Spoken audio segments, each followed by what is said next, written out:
Cette vidéo s'adresse à toi, toi qui es toujours une flemmarde, toi qui procrastine assez régulièrement, toi qui ne sais pas tenir des objectifs sur une longue période, toi qui te poses toujours des questions, est-ce que je vais finir par réaliser un objectif sur une année? Toi qui à chaque fois perds la concentration parce qu'il se passe tellement de choses dans ton année, toi qui as un peu d'instabilité, qui aime beaucoup voyager, du coup tes années ne sont pas toujours très stables, n'en dis pas plus, cette vidéo est faite pour toi. Parce que je vais te donner le secret pour trouver comment, en une seule année, tu peux avoir 4 années. C'est pas de la magie, c'est pas de la magie. Ça s'appelle simplement la méthode des 12 semaines. Reste avec moi, je t'explique comment faire.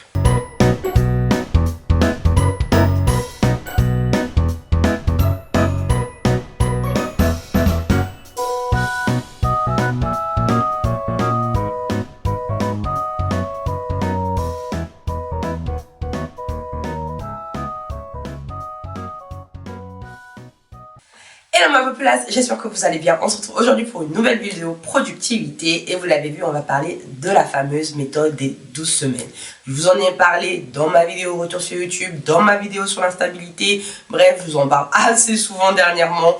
La méthode des 12 semaines, c'est une méthode que j'ai mis en place depuis 2 ans maintenant et qui me va très bien, ça me fit comme un gant. C'est-à-dire que cette méthode, c'est parfait pour toutes les personnes, comme je l'ai dit, qui n'ont pas de focus sur une très longue période, qui aiment les deadlines parce que ça les motive et que ça leur rend plus productives, qui ont besoin de pouvoir faire des petites réflexions, des petits measurements, je sais pas comment on dit, je me rappelle plus comment on dit, des petites rétrospections, toute personne qui adore un petit peu pouvoir avoir quelque chose de court et se focus sur une période et ensuite après revenir voir leur progrès et redévelopper certaines choses, adapter certaines choses, cette méthode est faite pour vous. Alors, 12 Weeks a Year, c'est un livre qui a été écrit par Brian Maron et Michael Lennington. Ce sont 2 auteurs américains. C'est un livre hyper intéressant. Je vous mettrai le lien en barre d'infos. N'hésitez pas à aller le lire. Il n'est vraiment pas très cher. Vous pouvez le retrouver sur Amazon ou sur toutes les plateformes d'Apple Store ou Android Store. Je sais pas comment ça s'appelle. Bref, vous avez compris l'idée. Ne venez pas vers moi via Apple. Ok, l'idée c'est quoi? L'idée c'est de changer votre perception sur le temps dans une année.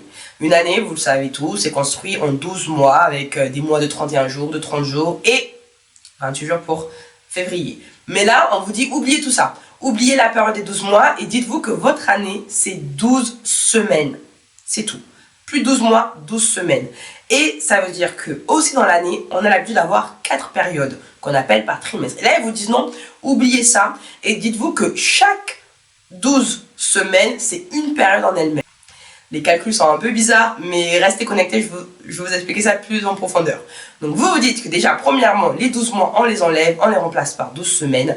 Et dans ces 12 semaines, on se dit que dans l'année, on n'a plus 4. Dans l'année, nous n'avons plus les 4 périodes comme on avait l'habitude de les avoir, parfois qui se définissent aussi également avec les saisons. Si l'année, c'est 12 périodes, si vous en avez plusieurs dans l'année, vous pouvez avoir 4 années de 12 périodes dans une seule année.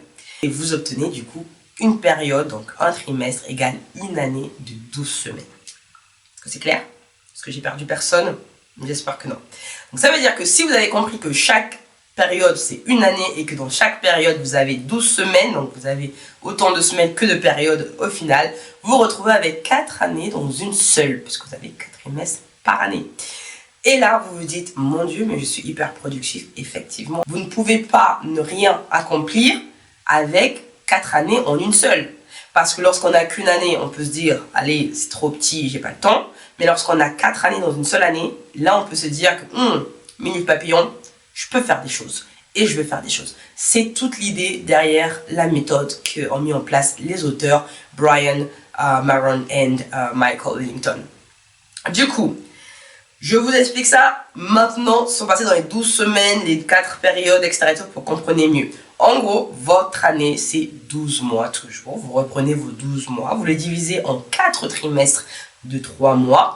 Donc, vous aurez, on commence en janvier, février, mars, avril, mai, juin, juillet, août, septembre, octobre, novembre, décembre. Donc, on a bien 4 périodes réparties en 3 mois par période. Et 3 mois, c'est 12 semaines. Donc, vous avez bien 4 périodes dans une année qui font 12 semaines. Et l'idée là, c'est de vous dire que dans une période de 12 semaines, vous devez accomplir des objectifs comme si vous aviez eu toute l'année pour le faire. Parce que votre année n'est plus 12 mois, mais 12 semaines. Quels sont les bénéfices de cette méthode? Vous me direz, eh bien, il y en a beaucoup. Premièrement, la rapidité. Qu'on le veuille ou non, quand on sait que nous avons moins de temps pour faire certaines choses, nous sommes beaucoup plus efficaces, nous sommes beaucoup plus focus. Et donc, du coup, la rapidité de se dire que j'ai une période de 4 mois, donc une année de 12 semaines, 12 semaines, ça va passer très très vite. Et cette rapidité-là va enclencher chez vous cette motivation, cette envie de dépassement, cette envie de faire mieux parce que le temps est limité. C'est partout pareil dans la vie, lorsqu'on sait qu'on a très peu de temps pour faire quelque chose, on est beaucoup plus enclin à faire la chose. Vous prenez ce sentiment que vous avez quand vous finissez l'année, vous arrivez à la période octobre-novembre, vous vous dites mince, il me reste 2 mois pour finir cette année, vous voyez l'excitation que vous avez envie de revoir maintenant, vous étiez vos objectifs, et que vous avez réussi et d'aller. Et dites-vous que ça, vous avez ce sentiment toute l'année. La deuxième chose, c'est la deadline. On le sait tous, on a tous été étudiants, on a tous été au travail à un moment donné dans notre vie. Lorsque notre patron ou lorsque notre professeur nous donne une deadline pour faire un exercice ou est-ce qu'on a un examen et tout, on est toujours très efficace avant l'examen, avant la deadline. Pourquoi? Parce que justement, la deadline débloque chez nous des mécanismes d'urgence et là, on se dit mince, je dois finir cette tâche. Et généralement, la deadline nous drive. En anglais, on appelle ça, c'est-à-dire que ça nous excite, ça nous motive. Et on se dit, mince, je n'ai plus que cette période-là. Et on commence à donner le maximum de nous pour cette période-là. Quand vous courez, je ne sais pas si vous aimez courir, je vais vous donner une autre analogie. Quand vous courez, vous savez que vous arrivez à la fin du parcours ou alors que vous arrivez à la fin du timing. Vous allez voir que vous avez envie d'accélérer alors que ça fait 45 minutes que vous courez, 1 heure que vous courez, vos poumons n'en peuvent plus. Mais savoir qu'on arrive à la fin, on a toujours ce sentiment de putain, je vais le faire mieux, ça, je vais aller au bout et je vais tout donner. Pareil quand vous faites un mouvement à la salle ou quoi que ce soit, l'idée de se dire qu'on arrive à la fin de quelque chose nous booste à le faire encore plus vite et à mieux le faire. La deadline également aussi nous permet de prendre des actions. L'idée, c'est que justement, vous n'avez pas 12 mois, mais 12 semaines. Et en 12 semaines, vous pouvez prendre plus facilement des actions qu'en 12 mois. Parce que vous pouvez vous dire que sur la première semaine, je peux faire ça. La deuxième semaine, je peux faire ceci, etc. Et tout. Vous prenez beaucoup plus facilement des actions. Vous mettez en place beaucoup plus facilement des routines. Des routines qui sont beaucoup plus tenables sur le long terme des 12 semaines que sur les 12 mois parce que vous savez que la période est courte. Donc toute l'idée de la deadline, c'est de prendre des actions, de se motiver et d'être sûr d'aller à la fin parce qu'on sait que le temps est short. Troisième chose que l'on gagne en faisant cette technique, en appliquant cette méthode des 12 semaines, c'est de mesurer ses progrès. Sur 12 mois, c'est impossible de savoir où est-ce qu'on a commencé, où est-ce qu'on est arrêté et tout ça. On arrive souvent à la fin et on se dit mince, j'ai rien fait, mais c'est déjà trop tard, on arrive à la fin. Or que là, vous avez un cycle de 4 périodes de 12 semaines qui se répètent. Et donc, à chaque 12 semaines, que vous finissez une période de 12 semaines, vous pouvez faire votre bilan. Et donc, du coup, vous avez justement cette impression que vous avez plus de temps parce que ce moment où vous êtes là à mesurer vos progrès, même au cours des 12 semaines, j'ai envie de vous dire, ça vous aide forcément à anticiper ou à adapter le reste. Je m'explique, si sur 12 semaines, les 3 premières semaines des 12 semaines que vous avez été sur la procrastination, vous n'avez pas fait grand chose, et vous le savez en commençant la 4e semaine que vous avez procrastiné déjà un tiers de votre année. C'est clair, en fait, dans votre tête, vous dites mince, j'ai déjà fait un tiers de procrastination sur mon temps imparti. Ma deadline, elle arrive dans 2 tiers de temps.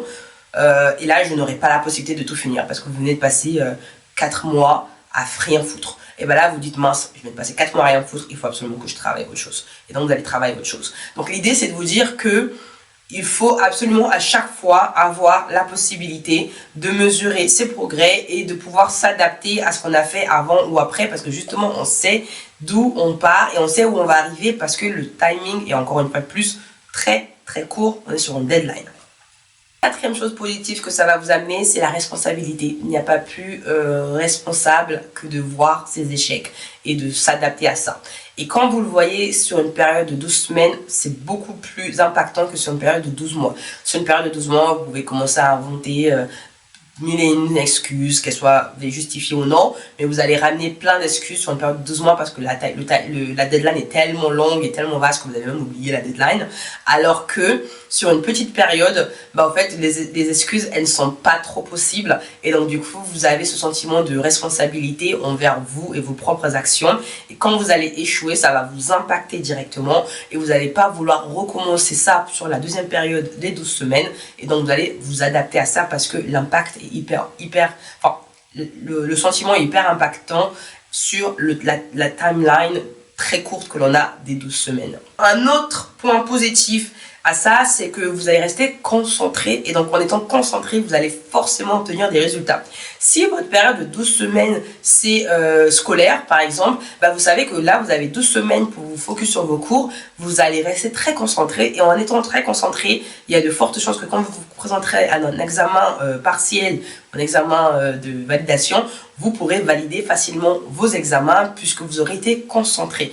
L'idée de la concentration sur une petite période en sachant qu'il y a une deadline va forcément amener des résultats.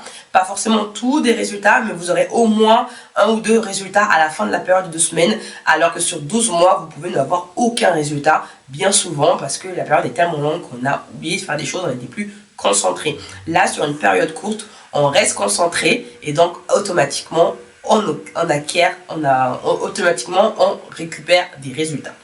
Et enfin, la dernière chose positive qu'amène cette méthode, c'est évidemment l'idée de la réflexion, l'idée de se dire qu'est-ce que je fais après, l'idée de surenchérir un peu sur ses objectifs, l'idée justement de devenir productive et d'avoir plus d'objectifs réalisés dans une année. Parce que vous allez vous dire, mince, en 12 semaines, quand je suis focus et que je suis concentré, que je suis stable et clair dans mes idées, j'arrive à avoir ces résultats-là. Qu'est-ce que ça serait si je me mets sur plusieurs périodes de 12 semaines? Et là, vous vous challengez avec vous-même et vous commencez à voir qu'au fait, au fur et à mesure des périodes, vous devenez de plus en plus productif et vous atteignez beaucoup plus d'objectifs que vous l'auriez cru si vous aviez réalisé votre année en 12 mois. Donc l'idée des 12 semaines, c'est vraiment, pour résumer un peu tout ça, la rapidité nous motive, nous booste et nous drive à pouvoir mettre en place des objectifs qui vont être réalisés dans une deadline bien précise, qui nous permet de rester hyper concentrés, qui nous rend responsables de nos actions, parce qu'on est sur une période courte, on n'a pas d'excuses de droite à gauche, on ne peut pas se mentir. Si on a échoué, parce que nous allons voir que nous avons échoué parce qu'on mesure nos progrès, si on a échoué, on est responsable de cet échec-là. Cet échec va être impactant pour nous et va nous donner l'envie de se motiver, de se booster à faire mieux sur l'autre période parce qu'on sait qu'on a encore une autre période qui arrive parce qu'on n'a pas perdu l'année, parce qu'on n'arrive pas à la fin de l'année pour faire cette réflexion-là et qu'on n'a fait que un tiers de l'année ou un quart de l'année. Là, vous comprenez qu'avec cette méthode-là, vous n'attendez pas la fin de l'année pour faire le bilan de votre année puisque vous avez 4 années en une seule année pour pouvoir accomplir vos objectifs, pour pouvoir faire des réflexions, pour pouvoir mesurer vos progrès et pour pouvoir adapter vos objectifs. Il n'y a pas de raison d'échouer lorsqu'on applique 12 semaines dans une année parce qu'on le retrouve avec 4 années au final. Voilà pour cette vidéo, j'espère que cette vidéo vous aura plu. Si c'est le cas, n'hésitez pas à mettre des petits pouces en l'air. Et puis on me dit en commentaire si on veut voir une préparation d'une période de 12 semaines pour que ça soit un peu plus clair avec les différents objectifs, comment je les classe et comment réellement réaliser les 12 semaines en 3 mois. N'hésitez pas, dites-le moi en commentaire. Et puis on n'oublie pas de s'abonner les gars, ça me fera hyper plaisir pour référencer évidemment la chaîne et pour me permettre de faire grandir tout simplement la chaîne en vous abonnant et en étant présent pour les prochaines vidéos. Moi je vous dis à très bientôt. Bye bye ma populace. Ciao.